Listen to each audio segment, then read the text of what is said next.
magandang gabi po sa inyong lahat.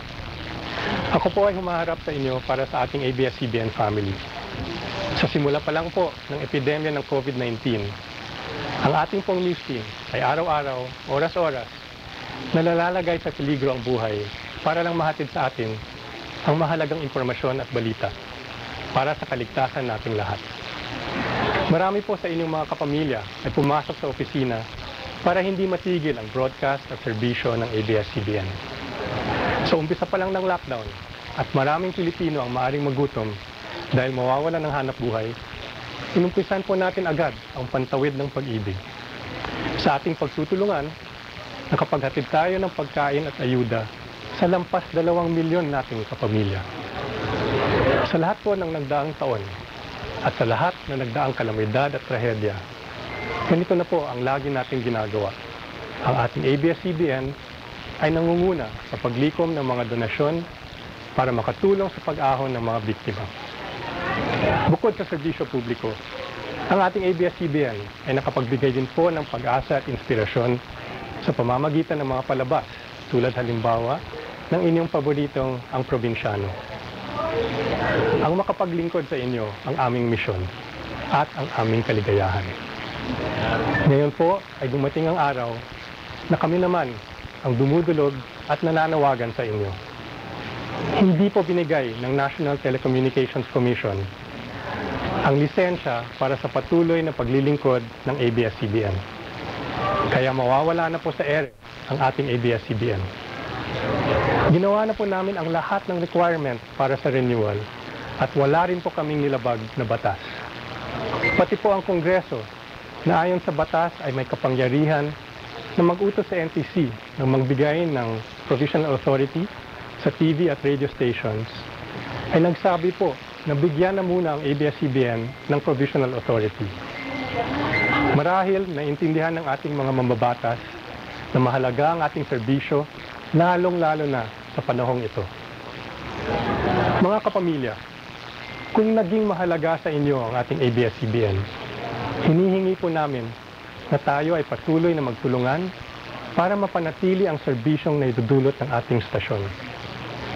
Alang-alang po sa mahigit 11,000 nagsasabaho sa ABS-CBN at sa kanilang mga pamilya na maapektuhan ng kabuhayan at maaring mawalan ng trabaho.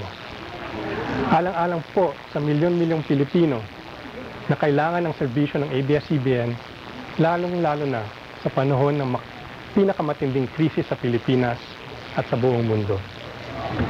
Lalo na ngayon, sa pinakamalalang panahon ng sakit at gutom.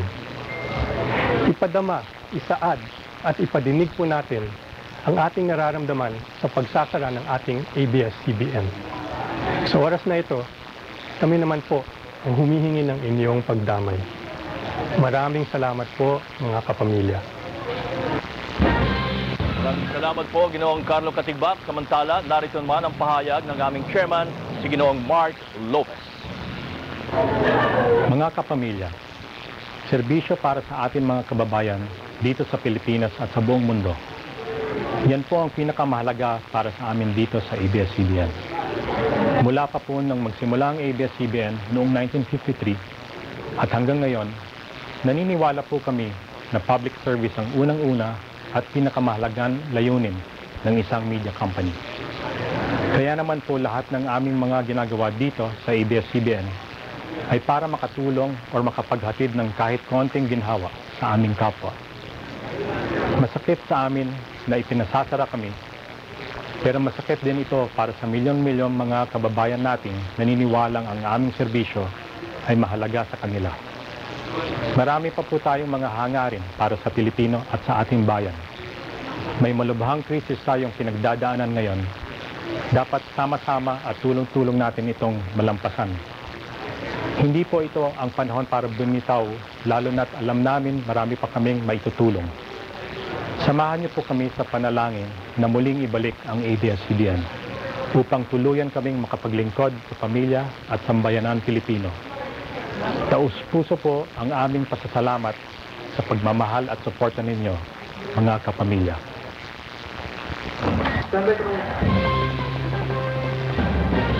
Kapamilya, yan po ang mga balitang nakalap sa aming mas malawak na pagpapatrol.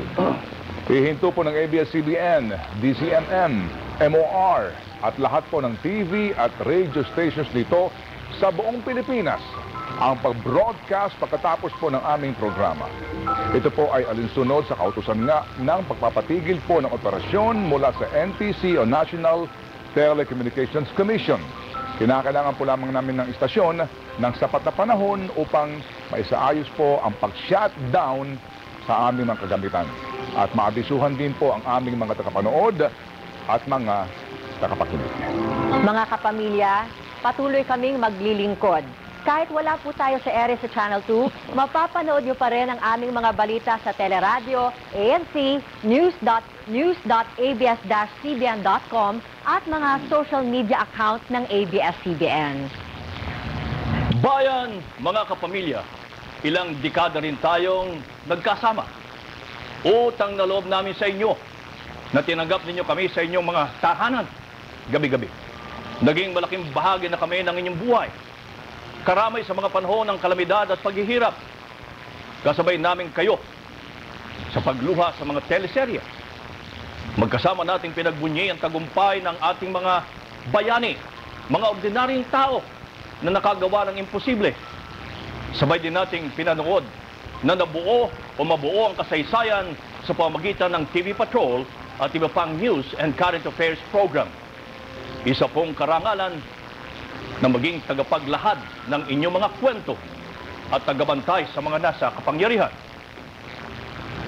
Karangalan po namin na maglingkod sa inyo, kabayan.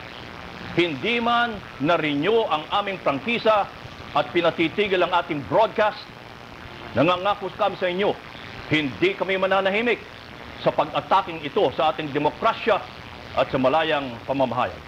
Sa harap po ng pinakamaling dako at hamon sa aming kumpanya at sa aming mga hanap buhay, hindi namin kayo tatalikuran, kabayan. Mga kapamilya kami, tayo ang ABS-CBN. In the service of the Filipino, saan man sila naroon sa buong mundo.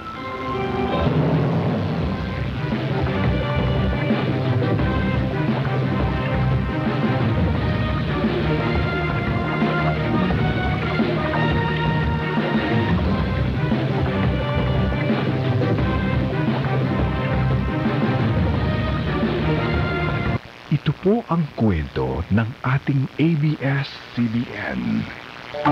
Mas priority nila kung paano mabuklod yung pamilya sa kabila ng mga pagsubok sa buhay. Everyone that's part of Showtime will continue to bring you happiness. Maraming salamat sa pamilya. I love you very much. Ang hindi magbabagong motto ng ABS-CBN ay in the service of the Filipino. The only reason for the existence of our business is to render public service. Ang ginagawang proyekto po ng ABS-CBN ay malaking tulong po sa aming mga mahihirap. Ang mga programa sa ating channel ay salamin ng buhay ng Pilipino. Paborito ko ay manood ng Kadinang Ginto. Mahal ko si Cardo. Ayaw kong maaapi siya. Naramdaman ko ang happiness sa mga show ng ABS. Tulungan ang abuti ng pangarap mo at nakabuti ang sarili mo. Ang news naman ng ABS-CBN ay siya pa ring pangunahing source of information ng Pilipino. Di pa matudaan sa usakalol. Pagsakat sa precious tips na dapat tandaan. Kapag may mga balita, tinatawag ko yung mga anak ko para mapanood nila at napapaliwanag ko rin sa kanila. Marami kaming napanood na ganyang incident sa TV Patrol. Na-apply naman namin yan kung paano kami trubabaho. Ang ABS-CBN ay katuwang din ng gobyerno sa iba't ibang uri ng serbisyo publiko. Kasama dito ang mabilis na pag-agapay sa mga biktima ng kalamidad at trahedya sa pamamagitan ng sakit kapamilya. Huwag tayong mawalan ng pag-asa. Katuwang ng pamahalaan sa edukasyon ng kabataan sa pagprotekta sa kaligtasan ng mga bata. Tinulungan ka po nilang lumaban. Tinulungan ka nilang i-discover mo kung sino ka. Sa pangangalaga ng kalikasan.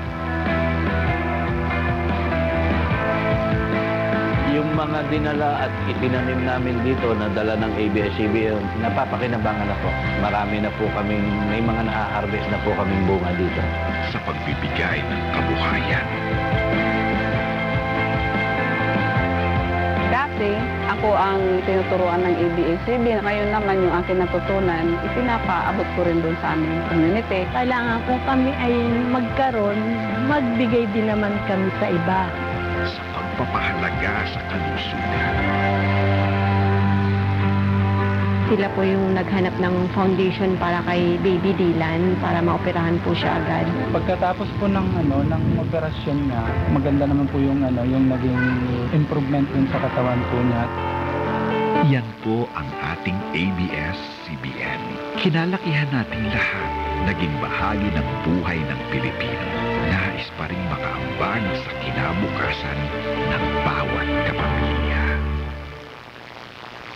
Maraming salamat po sa maraming taon na kami po ay inyong pinatuloy sa inyong mga tahanan. Maraming salamat po sa maraming taon na ating pinagsamahan. Hanggang sa muli, kapamilya.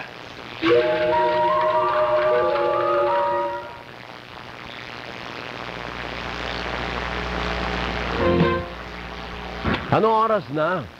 Ano ko makikita nasa likod ko? O, di ako na lang. Wala kang mic. O, sige, unmute nyo ako. Yan. Mapa-Zoom, mapa-studio, minumute nyo ako.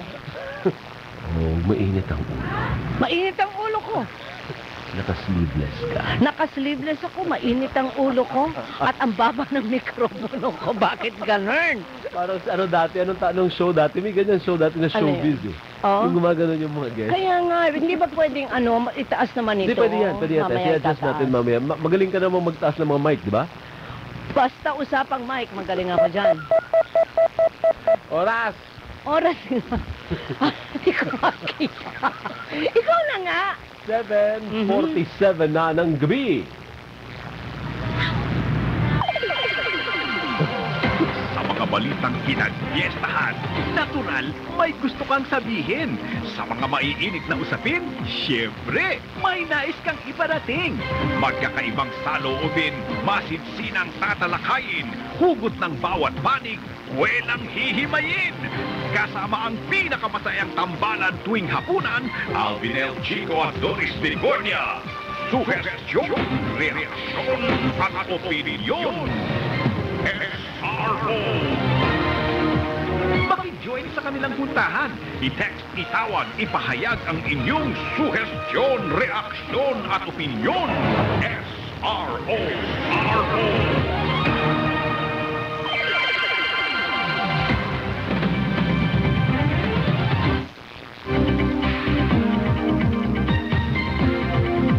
Formal na pong nawala sa himpapawid ang DZMM. Ganun din po ang ABS-CBN at pati na rin po ang broadcast ng DZMM sa inyong mga TV Plus partner.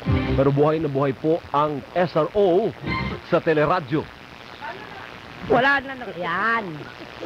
Kasi hindi ako nasanay na pinipindot at kinukontrol kita. Kaya nga eh, oo. Nangungontrol ng tao eh. Hindi ako